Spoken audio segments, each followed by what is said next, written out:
Hello everyone. So welcome back to the chapter called Working with NumPy. And today I'll be talking about the various attributes of a NumPy array.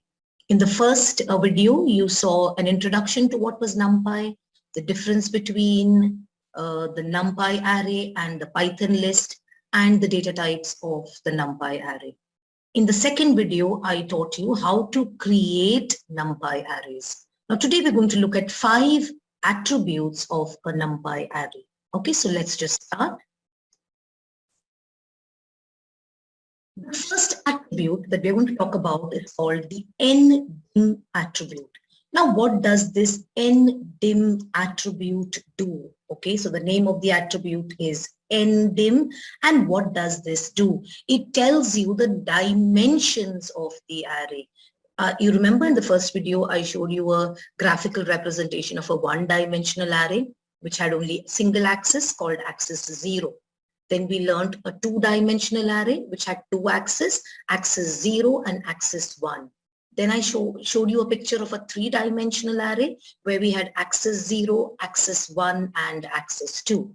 Then I told you that from syllabus point of view, you have to know only about one-dimensional and two-dimensional arrays. Okay, so we'll be concentrating on these two kinds of arrays only. Okay, so what does the ndim attribute of the NumPy module do? It will give me what is the dimension of the array that you specify here. So the ND array is the name of the array whose dimensions you wish to see. Okay, so as usual, we had learned if I had to make use of the functionalities of the NumPy module, I will have to first import it. Okay, here if you look at this, what is this line doing? If you remember what we learned in the second part of the video where we created arrays, I'm using a function named as array to create an array. So I'm creating an array named as ARR1 in memory. And what are the elements of the array? You have 10, you have 2, you have 30, you have 4, and you have 18. Okay, fine. I am creating another array. It's called ARR2. Now, how is ARR1 different from ARR2? Can you see here we had only one square bracket and list of elements. So I told you it's creating a one-dimensional array. Can you see a square bracket here to tell you that it is an array? And within the square brackets, can you see smaller brackets? Now, whether these were square brackets or because you could create it using list format or tuple format, you're creating a two-dimensional array. And two-dimensional array, how many smaller inner brackets do you have? 2 of them. So which means what? You are creating an array which has 2 rows, and in each of the square round brackets or square brackets, how many elements do you see? I have 1, 2, 3, 4, which means I'm creating an array which consists of 2 rows and 4 columns. And what are the elements? This is 1.5. This is 2 point, this is 3 point, this is 6 point, and I'm done with the first bracket, right? So I'm done with the first row. Then I come to the next row. It's 4 point, 5 point, 6 point, and 8 point. Now you must be wondering, why did I put a decimal point with all the numbers? You remember in the last video we said that they are all homogeneous. So if one of them is float, it converts all the others to float. Okay. Now, what does the ndim? So diagrammatically, this is how it looks. And remember, this has only one axis called axis 0. Correct? This has 2 axes. It has axis 0, which refers to the rows, and it has axis 1, which refers to the columns. Okay? So coming to the ndim function, what does the ndim attribute do? The ndim attribute is going to tell you the number of axes each of your arrays have, or the dimensions of each of the arrays. So if you look at array ARR1 that we have drawn there, what is the dimension of ARR1? 1. So here we should be seeing the output 1. Whereas what is the dimension of ARR2? ARR2 is a 2-dimensional array. Therefore, we expect to see the output here as 2. Is that clear? So I hope you understood what ndim does. Okay, so let's go ahead. And I think probably if I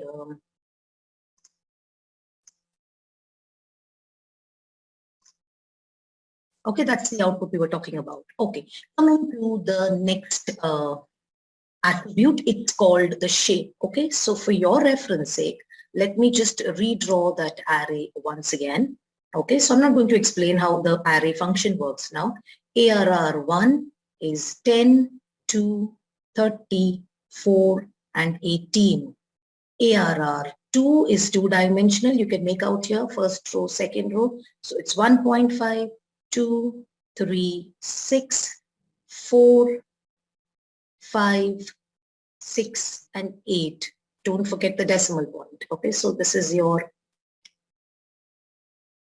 array that got created. Okay, and that's your 1D array. Okay, so ndim tells you whether it's one-dimensional or two-dimensional, and our previous attribute told us ARR1 was 1, ndim value of ARR1 was 1, and ndim value of ARR2 was 2. Now coming to the shape. What does the shape function do?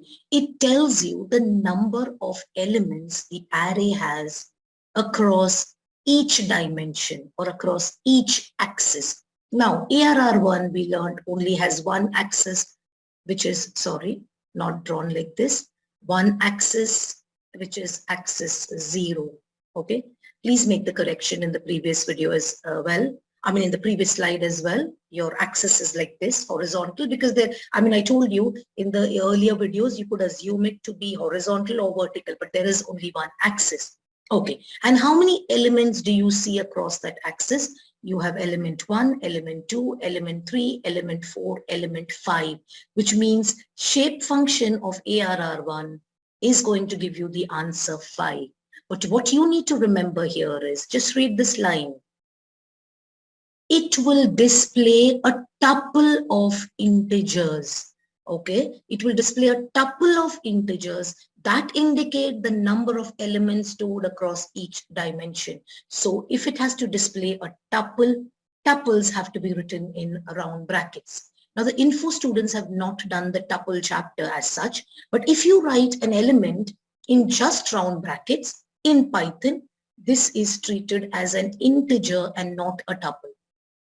And in the tuples chapter, which we teach the computer science students, we have taught them that even if there is only one element in the tuple, you need to put that comma there. Only then 5 comma in the round brackets will represent a tuple.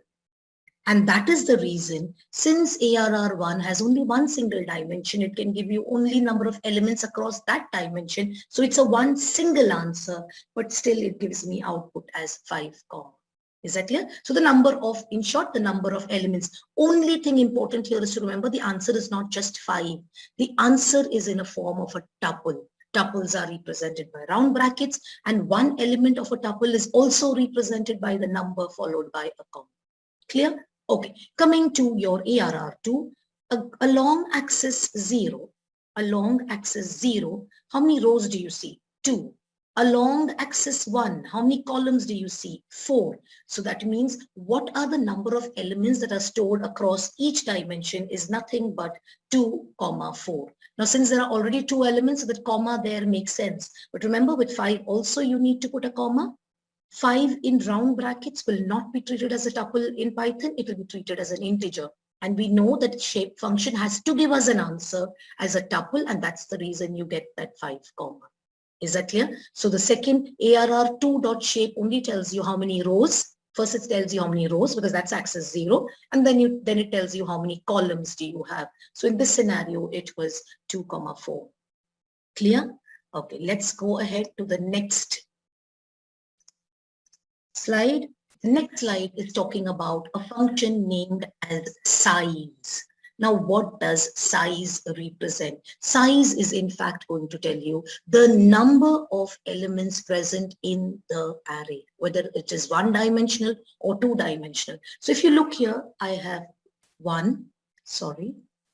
if you look here, I have 1, 2, 3, 4, and 5. So how many elements in that one-dimensional array? 5. That is the reason print ARR1.size is giving you answer 5. Okay. Now look at array 2. You have 1, 2, 3, 4, 5, 6, 7, 8. So how many elements do you have totally in the two-dimensional array? 8. Okay, now here the array elements were given to you, so you could count. Suppose the question said that you have a two-dimensional array named as X. Okay, so the 2D array's name is X and it has 2 rows and 5 columns. Okay, they've given you the statement, 2 rows and 5 columns. And now they're telling you print X dot size. Okay, now you might wonder they did not give you the elements. So how are you going to be counting them like we did in this example? You don't have to worry about it.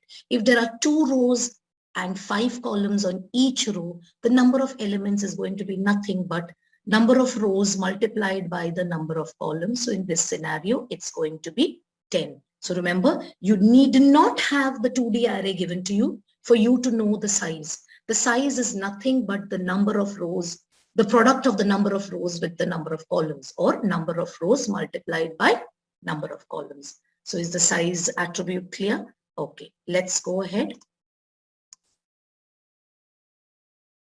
Okay, now this, the fourth attribute is the dtype attribute. What does this attribute do? It tells you what is the data type of the element that you have stored in the array.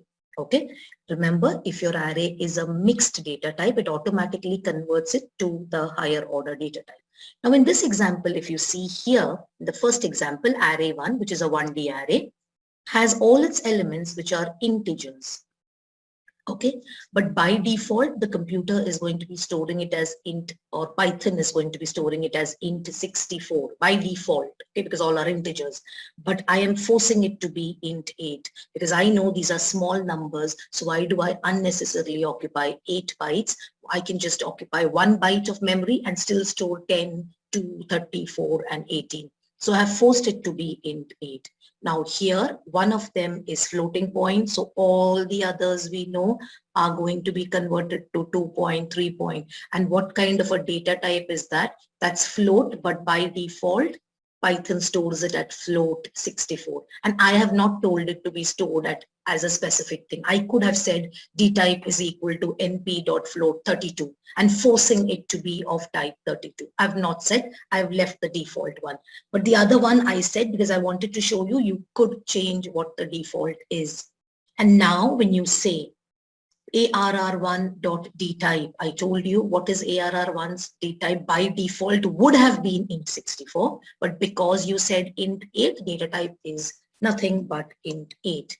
Next says arr2.dtype, and arr2.dtype, you did not say what data type it should be. So the default data type that an array is stored where there are mixed data types of integers and float, the answer is going to be float, that too float 64. So you get float 64.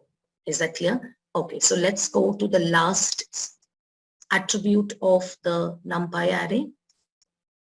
It's called the item size. Okay, now this is related to the previous attribute. The previous attribute dtype tells you what is the data type. And if you remember the chart that I had given you in the first video, it tells you each data type, how many bytes it occupies. So this attribute called item size is going to tell you how many bytes does each element of your array occupy in memory. Okay, now if this array is created, look at the first array that I create. I'm creating this array as int 8 data type. And if you refer to that table there, int 8 data type takes only 1 byte in memory. Whereas I did not specify what to do here. When I did not specify what to do here, one of them being float turns everything to float, and by default the computer stores it as float 64. Therefore, when I say arr2.itemsize, it gives me 8 because float 64 occupies 8 bytes in memory. Okay, if let's say I had put a comma and written dtype is equal to np.float32, okay, then in this scenario it would have shown me the item size as 4. Why? Because float 32 takes only, 4 bytes in memory. Another way of writing the dtype is, okay, instead of writing np dot, you could have just written it as float 32 or int 8 or int 16. But if you're just writing int 8 or int 16 or float 32 or whatever, you need to be writing them in quotes as a string. But if you're using np dot method, then you can write it as this. So there are two ways of writing the data type. Either you write np dot and one of the data types that was listed there, or if you're just writing the name of the data type without writing np dot, you need to put the quotes. Is that clear? So we have learned the 5 attributes of the NumPy array. Let's go backward. We have item size, which tells you what is the bytes occupied by each element of your array, whether it's 1D or 2D. Then we saw an attribute called dtype that tells me what is the data type of the element that is stored in the array. Then we saw size, which tells you the number of elements that is stored in the array, whether it's 1D or 2D. And I informed you for 2-dimensional array, if you know the number of rows and the number of columns, just multiply them. That's going to give you the size. Then we had something called shape, which tells us that across each of the dimensions, how many elements are there. That means in a 2-dimensional array, in this scenario, how many rows are there? 2 rows. And on each row, how many columns are there? 4 columns. Okay. And the first one we had learned ndim, which just told us the dimensions of your given array, whether it's 1-dimensional or 2-dimensional. Okay. So I hope things are clear. And we will learn about reshaping and slicing and indexing in our next video. Okay. Bye. Thank you.